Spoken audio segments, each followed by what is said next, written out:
Welcome, YouTubers, to another episode in my Grammar Hero series. In today's video, I'm going to be working out 16 relatively easy practice questions from an arithmetic reasoning practice test I recently created. If this is your first time finding my YouTube channel, I want to mention this. I strongly encourage you to pause the video after I read each question, attempt to work out the question on your own, and then resume playing the video to check your solution. As a reminder, you're not permitted to use a calculator or a reference sheet on the ASVAB, and so in light of that, try not to make use of any of those resources as you work out these questions. Finally, I want to mention that in the description of this video, there's going to be timestamps associated with each question.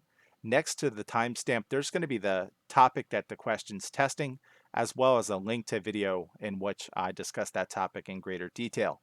So if at any point you feel as if you need more help with one of these topics, go ahead and check out the description of this video, and there you'll find links to additional help as needed. So all that finally being said, let's go ahead and get started with today's video.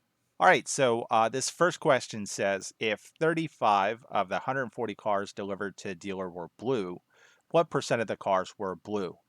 Well, as it happens, most word problems contain keywords that should help you solve the question accordingly.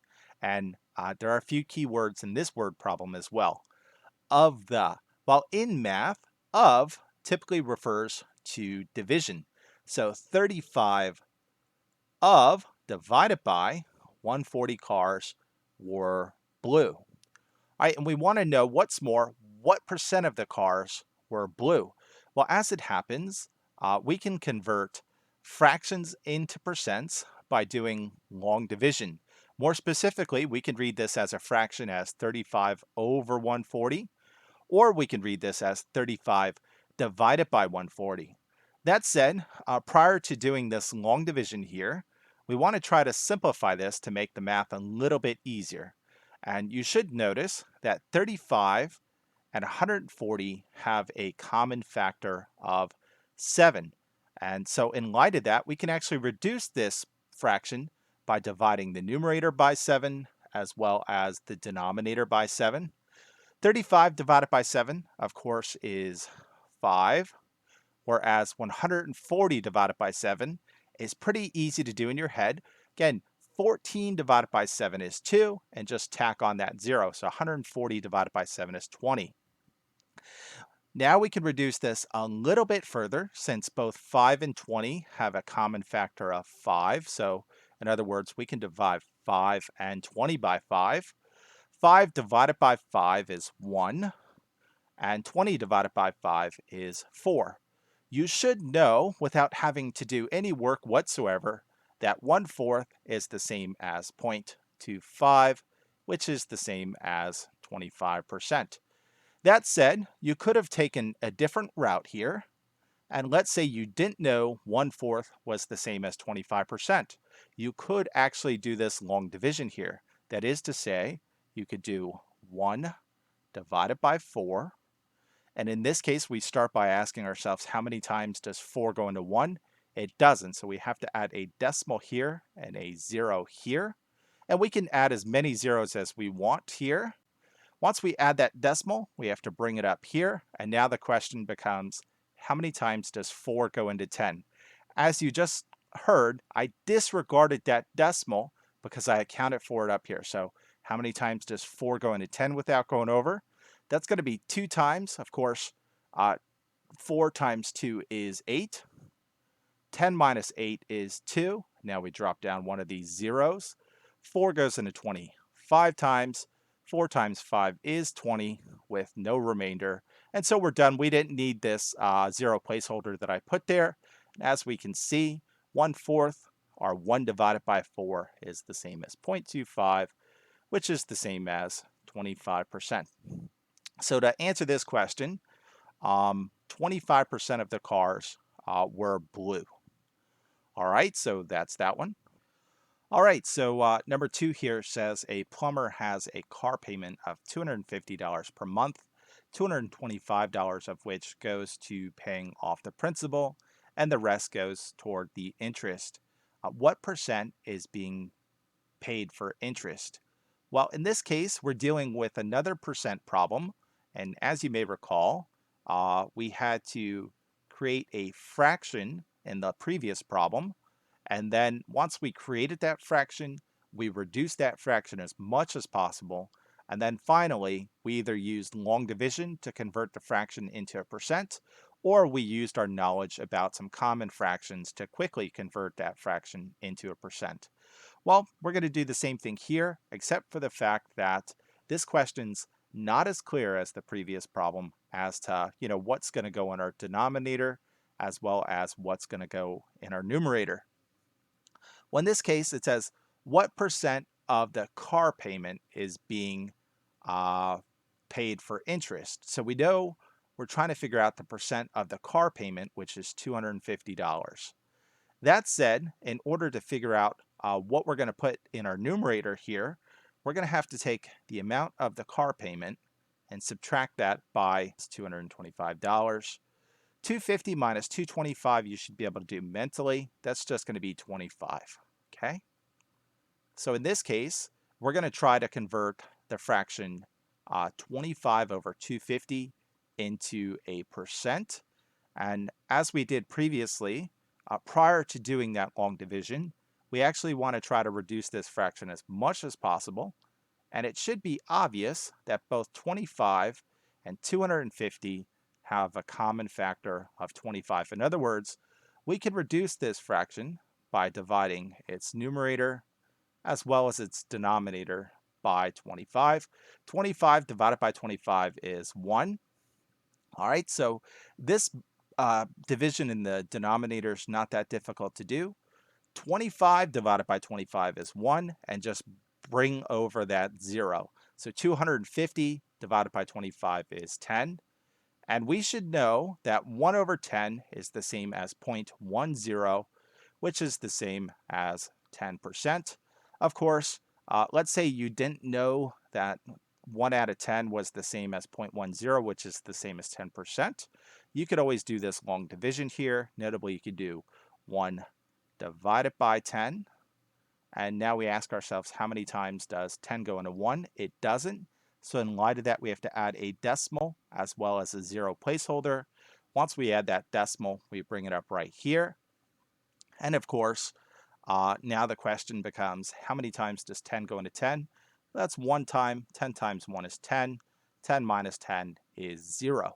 So we can see 1 divided by 10 is the same as 0.1, which is the same as 10%. Okay, so that was that one. Very similar to the first problem, just a little bit more challenging to set up. All right, number 3 here says a woman is looking for a bigger square office. She finds an office twice the area of her current office. If the perimeter of her current office is 88 feet, how many square feet is the new office? So there's quite a bit going on in this problem. But that said, there's one crucial piece of information that's going to help us get started with this one. It's right here. She's looking for a bigger square office. That means the office she's currently in is also in the shape of a square. Okay, so I'm going to go ahead and diagram that. Again, her current office is a square. And what do we know about squares? Well, in squares, all the sides are equal. So this side's equal to this side's equal to this side, and this side's equal to this side. In addition, we're told that the perimeter of her current office is 88 feet. Well, we could say perimeter equals 88. How can we use this information about the fact that her current office is in the shape of a square and has a perimeter of 88 feet to find the area of her new office? Well, you may recall that to find the perimeter of any polygon, you simply add up all of its sides. So to find the perimeter of a square, that would be side plus side plus side plus side. Well, in this case, the length of the sides of the square are unknown, so we can just call those x. And if this one's x, that means this one's x. That means this one's x, and this one's also x. So we'll go ahead and add all those up. Again, it's side plus side plus side plus side. As we can see, we represented all of our sides with x's, so that's x plus x plus x plus x. And as far as p goes, we were told what that value was. Her current office has a perimeter of 88 feet. So this is 88 equals x plus x plus x plus x. And we can combine all these x's since they're all like terms. X plus x is 2x, plus x is 3x, plus x is 4x. And so this becomes 88 equals 4x. And now we can just solve for x at this point. So we're going to divide both sides by 4 to get x by itself. This crosses out, leaving you with x equals 88 divided by 4. Rather than doing long division here, we want to do this one mentally. Again, 8 divided by 4 is 2. 8 divided by 4 is 2. So we can see x is 22. All right, so we figured out the length of the sides of her current office. Again, those are, and let me just go ahead and make this diagram, since we know the lengths now, it's 22 by 22. All right, so now we're going to use that information to figure out the size of her new office. Again, we're told that her new office has twice the area of her current office. Well, what is the area of her current office? Again, it's a square, so we know the area of her current office is going to be side by side, and we happen to know what those sides are. They're 22 and 22, so this is 22 by 22. I'm going to work this off to the side so as not to make any mistakes here. Again, we're going to do 22 times 22. 2 times 2 is 4. 2 times 2 is 4. We're going to bring down a 0 before we start this multiplication. We have 2 times 2 is 4. 2 times 2 is 4. Let's add these together. 4 plus 0 is 4. 4 plus 4 is 8. And nothing plus 4 is 4. So the area of her current office is 484 square feet. And we're told that the area of her new office has twice the area of her current office. So the area of her new office is going to be twice the area of her current office. So that's going to be 2 times 484. And so as not to make any mistakes involving 2 times 484, we can go ahead and do that off to the side. We have 484 times 2. 4 times 2 is 8. 8 times 2 is 16, so we're going to have to carry a 1. 4 times 2 is 8 plus 1 is 9. So the area of her new office is 968 square feet. All right, a lot of steps to work through this problem, but nothing was too difficult. This is a very common question that shows up on the ASVAB, so just be prepared to do this amount of work for a problem like this. All right, number 4 here says a radar is designed to report the track of an aircraft every second. If the radar reports 30 tracks in 1 minute, what percent of the time did the radar track the aircraft? So again, we're dealing with a percentage problem, so that should be a clue that we're going to use a fraction. We're going to treat that fraction like long division, which will enable us to convert it into a percent very quickly. And again, we have this phrase of, which in math means division, of the time. So since this time is after this of, we know time is going to be in our denominator. And what's more, we're told that we're working with a period of 1 minute. 1 minute is the same as 60 seconds. We're told the radar tracks every second, and it made 30 tracks in 1 minute. So that means we're going to take 30 and put it in our numerator here. All right, so rather than reading this as 30 divided by 60, we want to make an effort to reduce this as much as possible prior to doing any long division. So the first thing I'm going to do is cross out these corresponding zeros. So this becomes 3 over 6. And you should recognize that both 3 and 6 have a common factor of 3, which means we can divide the numerator and denominator by 3. 3 divided by 3, of course, is 1. 6 divided by 3 is 2. We should recognize that the fraction 1/2 is the same as 0.5, which is the same as 50%. That said, if you didn't recognize that 1/2 is the same as 50%, you could have treated this as long division by reading this as 1 divided by 2. And now we start by asking ourselves, how many times does 2 go into 1? It doesn't, so we have to add a decimal and a 0 placeholder.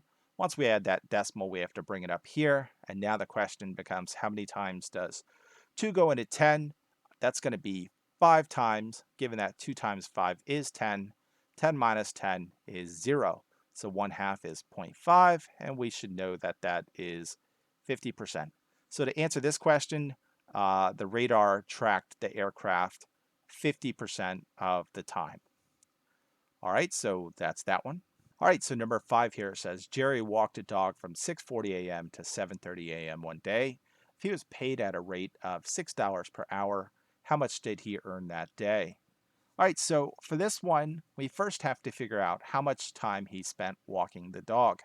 And in other words, we have to figure out how much time is between 6:40 a.m. and 7:30 a.m. Well, many of you could do that mentally. You would say, well, if he walked the dog for an hour, he would have started at 6:40 a.m. and finished at 7:40 a.m. Well, since he finished at 7:30 a.m., which is 10 minutes less than an hour, we know he walked the dog for 50 minutes. That said, if you couldn't do that mentally, you can always work it out off to the side like this. You can say from 6:40 to 6:50 is 10 minutes. From 6:50 to 7 o'clock is another 10 minutes. From 7 to 7:10 is another 10 minutes. From 7:10 to 7:20 is another 10 minutes. And then finally from 7:20 to 7:30 is another 10 minutes. And if you add these all together, you would say that he walked the dog for 10 plus 10, which is 20, plus 10 is 30, plus 10 is 40, plus 10 is 50, so 50 minutes. All right, another challenging aspect of this question is the fact that he didn't walk the dog for a complete hour. Instead, he only walked the dog for 50 of 60 minutes. How do I know to put 60 minutes here? Again, there are 60 minutes in an hour. And as we've seen previously in this video, we can go ahead and cross out these corresponding zeros, and this becomes 5 over 6. In other words, he walked the dog for 5/6 of an hour. And now we can take this 5/6 and multiply it by his hourly rate of $6 per hour. All right, so as you can see, we're multiplying a fraction by a whole number. To make this a little bit easier, we can rewrite 6 as a fraction by placing it over 1.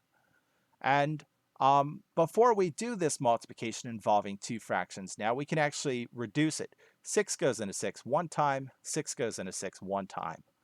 All right, now that we've done that, all we have to do is multiply straight across. So this becomes 5 times 1 over 1 times 1. 5 times 1 is 5. 1 times 1 is 1. 5 divided by 1 is 5. So for the 50 minutes that he spent walking his dog, or the dog, he made a total of $5. All right, so that's that one. All right, number 6 here says, together, two people earn $28,000. One earns $2,000 more than the other. How much is the smaller income? So for this one, we're going to have to write an algebraic expression to represent what's going on in this word problem.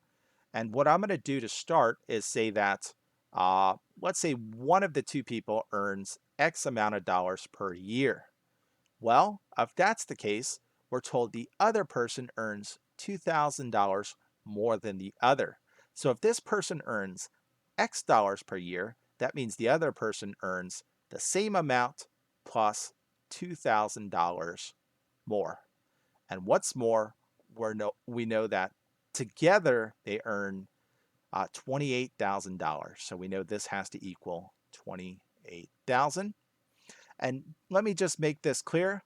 This is one person's income, and this is the second person's income.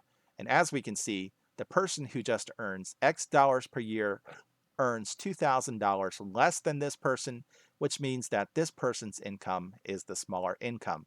So in other words, we have to solve this expression for X. So let's go ahead and do that. First things first, we can combine like terms of X. So this becomes 2X plus 2,000 equals 28,000. Again, since we're solving for X, we want to get everything that's not X on the other side of the equal sign. So I'm going to subtract 2,000 from both sides. Let me line that up a little better for you. Minus 2,000 here. This crosses out here, leaving you with just 2x on this side. And you should be able to do this part mentally. 28,000 minus 2,000 is 26,000. That said, I set it up so we can actually do this the long way. 0 minus 0 is 0, 0 minus 0 is 0, 0 minus 0 is 0. 8 minus 2 is 6, and 2 minus nothing is 2. So this is 2x equals 26,000. Again, we're just solving for x at this point, so we're going to divide both sides by 2 now. This crosses out, leaving you with x equals, and we should be able to do this in our head as well. Again, 2 divided by 2 is 1, 6 divided by 2 is 3, and just drop down those 3 zeros. So the person with the smaller income, which is right here, earns $13,000 per year. So the answer to this one is $13,000. All right, so number 7 here says Terry earns a $250 salary plus a commission of $5 per sale. How many sales must Terry make to earn $765 altogether?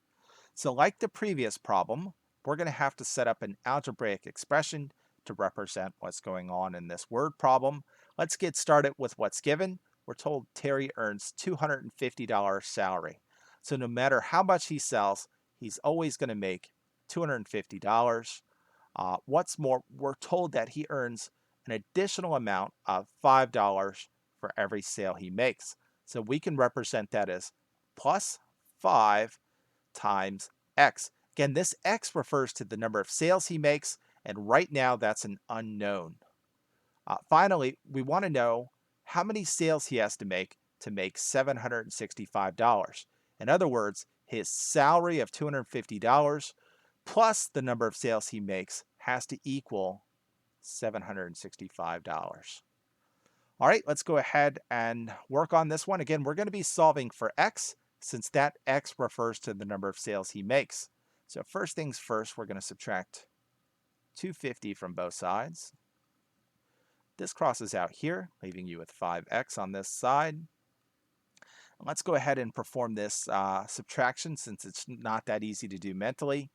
5 minus 0 is 5, 6 minus 5 is 1, and 7 minus 2 is 5. So we can see that this is 515. All right, now we're just solving for x, so we're going to divide both sides by 5. This crosses out here, and as we can see, x equals 515 divided by 5. Well, you should be able to do this mentally as well. 5 divided by 5 is 1, and 15 divided by 5 is 3. So this is going to be 103. In other words, he has to make 103 sales at $5 per sale in order to make $765 altogether. Now, if you couldn't do that one mentally, you could always treat 515 over 5 as long division, in which case you would read it as 515 divided by 5. And you would say, well, how many times does 5 go into 5? That's 1 time. 5 times 5 is 5. 5 minus 5 is nothing.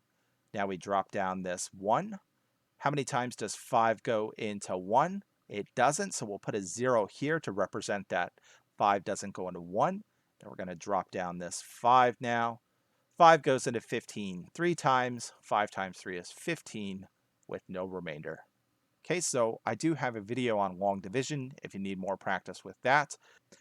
All right, number 8 here says 5 people, each working 8 hours a day, can assemble 400 toys in a 5-day work week.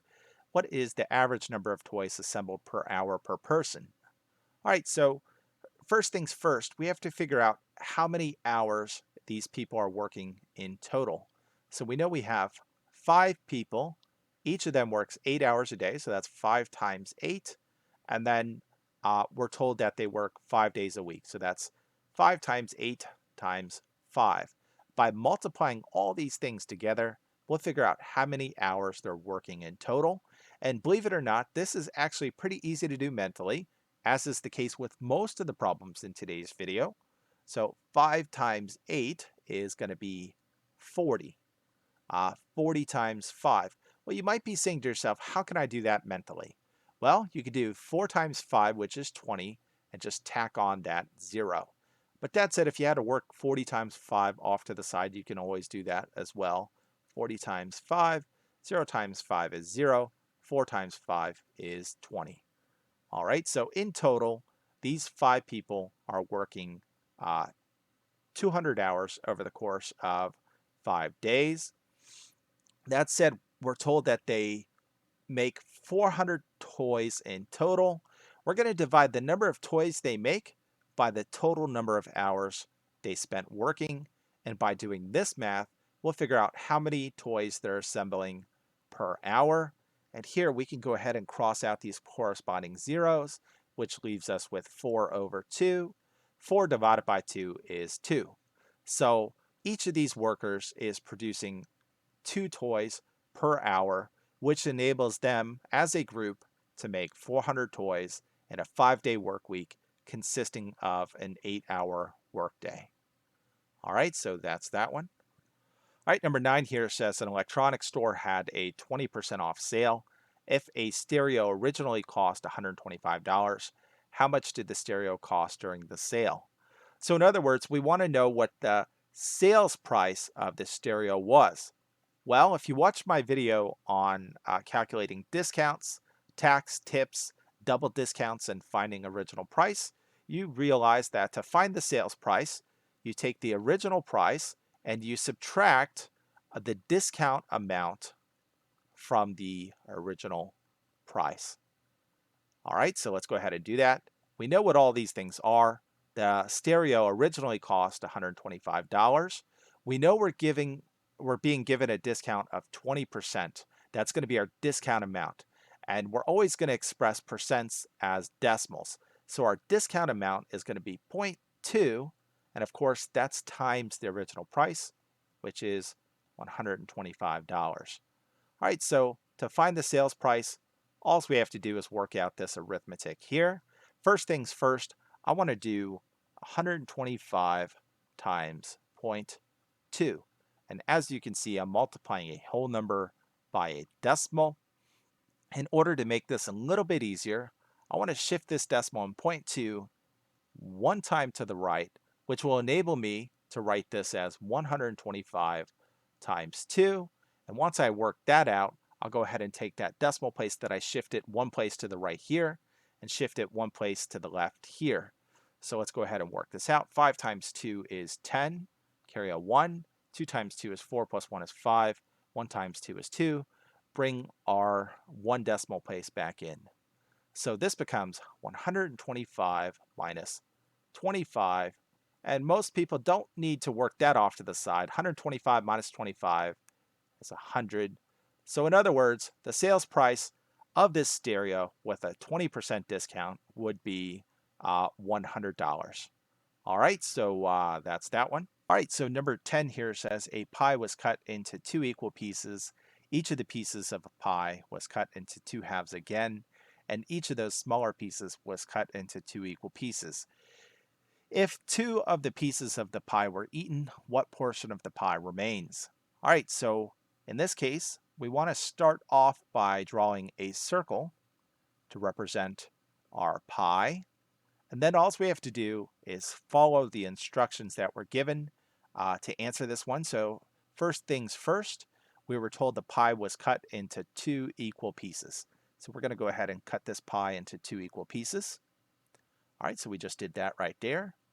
each of the pieces was cut into two halves again. So again, here's one piece, here's another piece, and we're going to cut those into halves again. All right, so we just did that. And each of those smaller pieces was cut into two equal pieces. So again, we have 1, 2, 3, 4 small pieces, and we're going to have to cut those into half again. So we're going to cut this one in half. We're going to cut this one in half. We're going to cut this one in half. And then we're going to cut this one in half. So let's go ahead and count how many pieces of pie we have. We have 1, 2, 3, 4, 5, 6, 7, 8 pieces of pie. All right. And it says if two of the pieces of the pie were eaten, what portion of the pie remains? Well, to figure out a proportion, you always put a number over the total. And in this case, we have 8 pieces of pie in total. We know that 2 of the pieces of pie were eaten. So let's say 7 and 8 were eaten. That means there are 1, 2, 3, 4, 5, 6 pieces of pie left. So that means we have a proportion of pie left of 6/8. Of course, we can go ahead and reduce this since 2 is both a common factor of 6 and 8. So we're going to divide 6 as well as 8 by 2. 6 divided by 2 is 3, and 8 divided by 2 is 4. So 3/4 of the pie remains. All right, so nothing too difficult for that problem. All right, number 11 here says a gas truck can fill a gas tank at the rate of 320 cubic inches per minute if a rectangular gas tank is 10 inches long, 8 inches wide, and 12 inches tall. How long will it take the gas truck to fill this tank? So as you read this problem, a few things should jump out at you right away. Notably, we're told that the gas truck fills gas tanks at a rate of 320 cubic inches per minute. Anything raised to the third power means that we're dealing with volume. So in this case, the first thing we want to do is figure out the volume of this rectangular gas tank. And the volume of rectangular prisms is found by multiplying length times width times height. So the volume of our rectangular gas tank is going to be 10 times 8 times 12. All right, so let's go ahead and work that out. First things first, I'm going to do 10 times 8, which is 80. So this leaves us with 80 times 12. And I'm going to work that off to the side so as not to make any mistakes here. We have 80 times 12. 0 times 2 is 0. 8 times 2 is 16. Before we start multiplication with this 1, we have to bring in a 0 placeholder. 1 times 0 is 0. 1 times 8 is 8. 0 plus 0 is 0. 0 plus 6 is 6. 8 plus 1 is 9. So the volume of our rectangular gas tank is 960 cubic inches. All right, so to figure out how many minutes it's going to take this gas truck to fill up our gas tank, we're going to do 960 divided by 320. Again, this says this gas tank that's 960 cubic inches is being filled up by a truck that fills it up by 320 cubic inches per minute. All right, so again, rather than working out this long division, I'm going to try to reduce this fraction as much as possible. Specifically, I'm going to cross out these corresponding zeros, which leaves me with 96 over 32. And in this case, you should be able to do this mentally, and let me explain why. First of all, 30 times 3 would be 90, which is very close to 96. That said, let's break this apart mentally. Again, what would 32 times 3 be? Well, we would do 30 times 3 and 2 times 3. Again, 30 times 3 is 90. 2 times 3 is 6. Add those together. 90 plus 6 is 96. So I know 96 divided by 32 is going to be 3. In other words, it will take this gas truck 3 minutes to fill up this rectangular gas tank. All right, and I'm not going to work that out. You have to get good at doing mental math at some point in order to be successful on the ASVAB.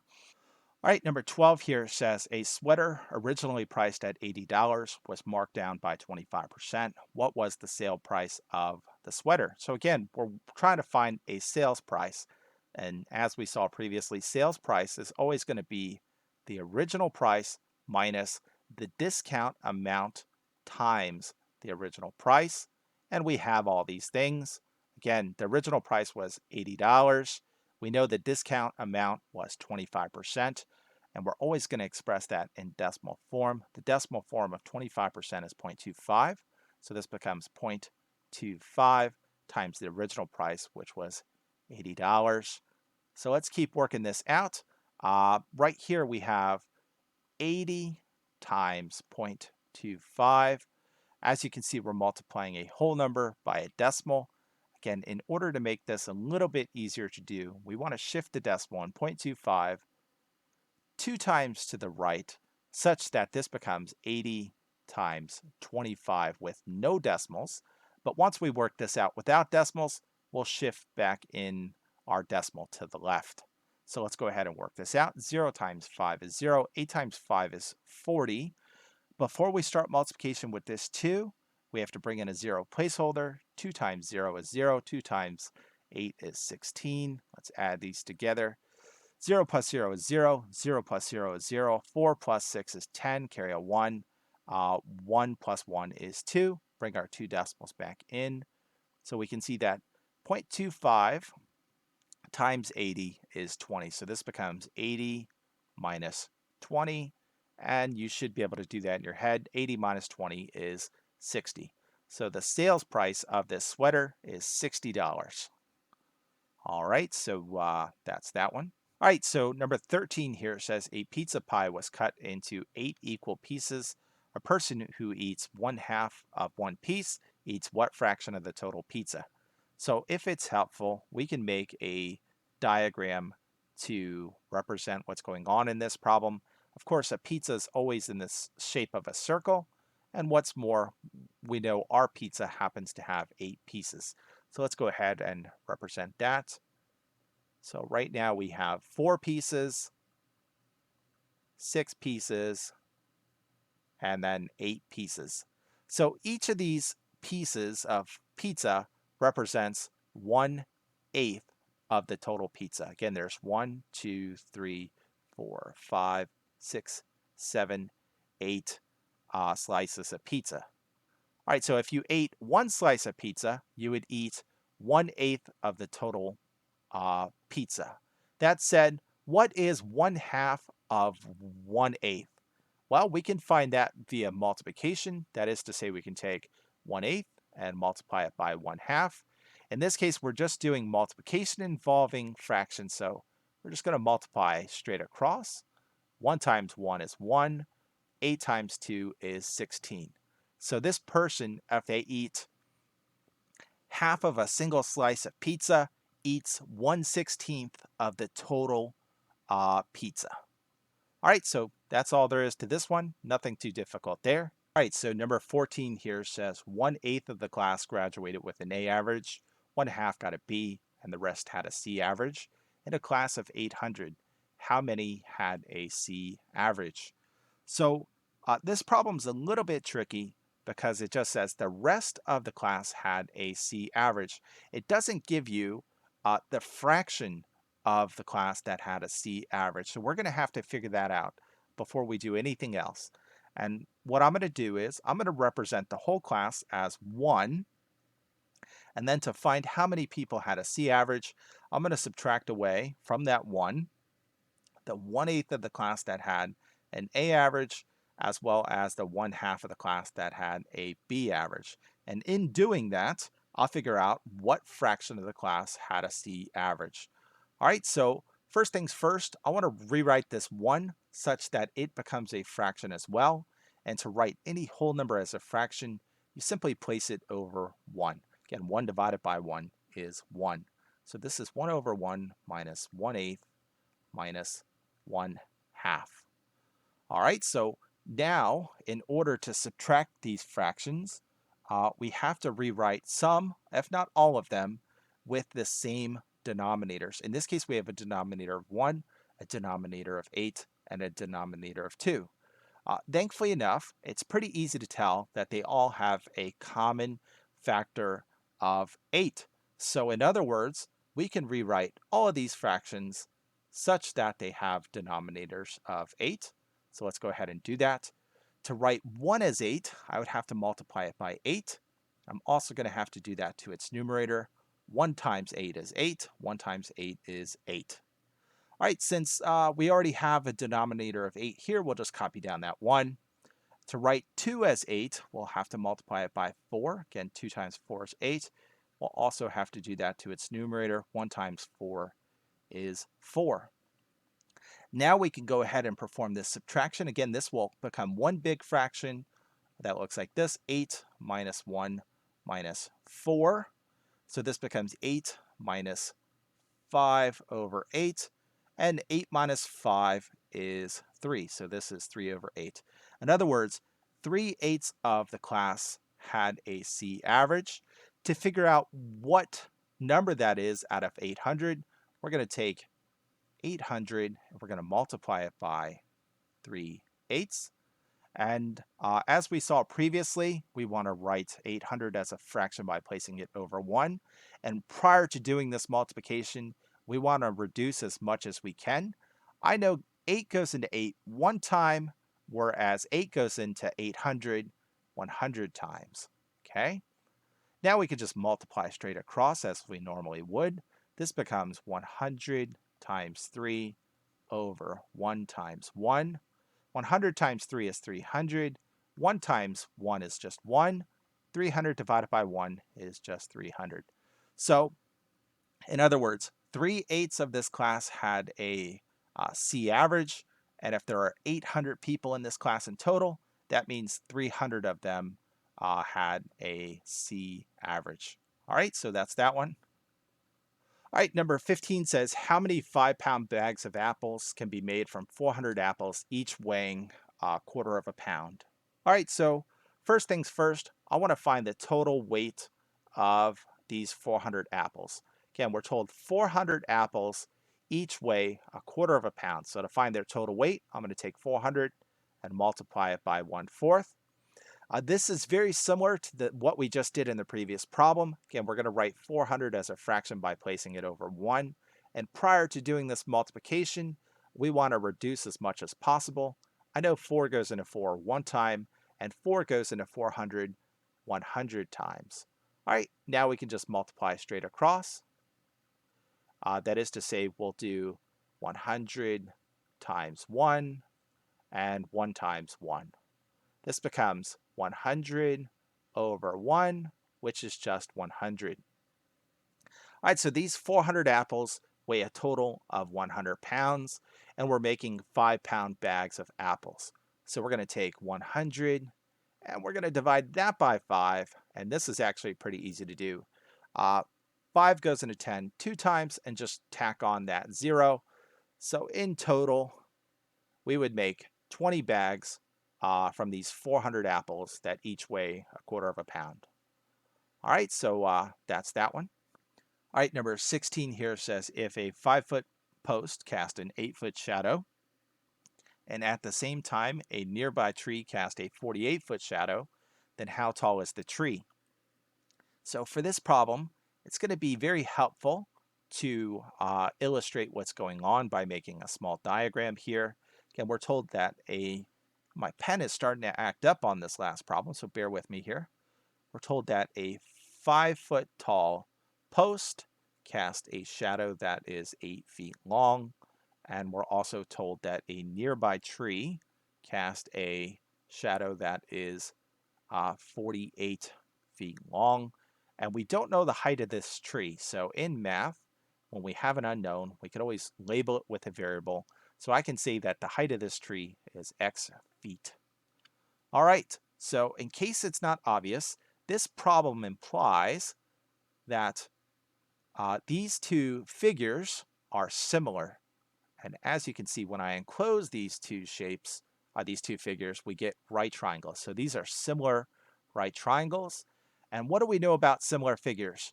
Well, they're proportional to one another. So the proportion of the height of this pole in relation to the length of its shadow must be the same as the height of this tree in relation to its shadow. And that looks like this.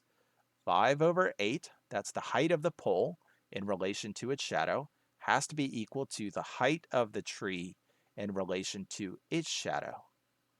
All right, so all we have to do is solve for x now. This becomes 8 times x, which is 8x, equals 5 times 48. And I'm going to work that off to the side. This is 48 times 5. 8 times 5 is 40, so we're going to bring down a 0 and carry a 4. 4 times 5 is 20, plus 4 is 24. So this is 8x equals 240. Again, we're solving for x, which is the height of the tree. So we're going to divide both sides by 8.